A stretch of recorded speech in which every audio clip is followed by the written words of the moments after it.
President Trump's speech almost amounted to a declaration of war on Americans, on peaceful Americans who are out right now exercising their First Amendment right to speak out, and here to speak out against the longstanding problem of police violence and racial violence, which has beleaguered our nation.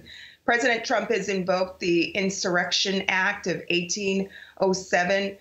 This is a law that has been used in the past to deploy the military to states to deal with, for example, resistance to the desegregation orders that have been put in place for the University of Mississippi when officials were hostile and recalcitrant.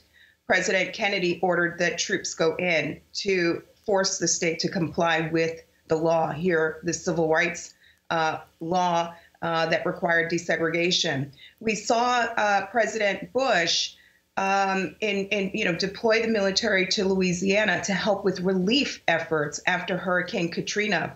But that happened in coordination with officials in the state of Louisiana.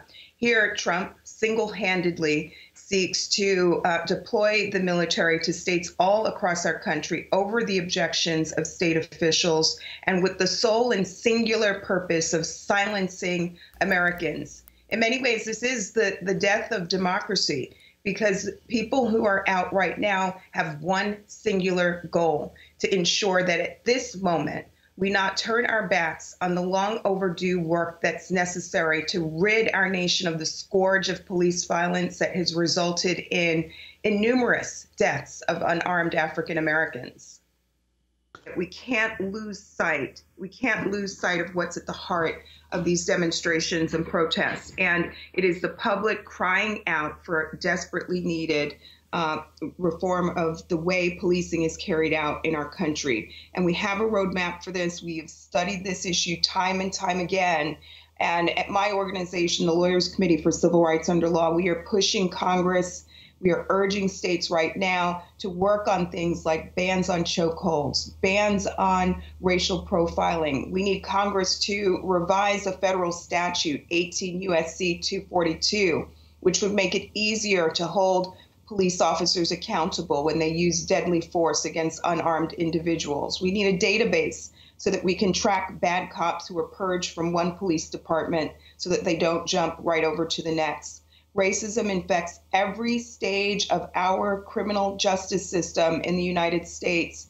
And now is the time that we confront this crisis head on. And we need not be distracted by President Trump's invocations of executive orders, dangling of threats of prosecuting people and throwing the book at them, invoking, if not literally, figuratively, the Insurrection Act of 1807. In my view, many of these actions by President Trump are intended to derail the underlying objective and goals of demonstrations and protests, which have been very intentional and clear in their focus.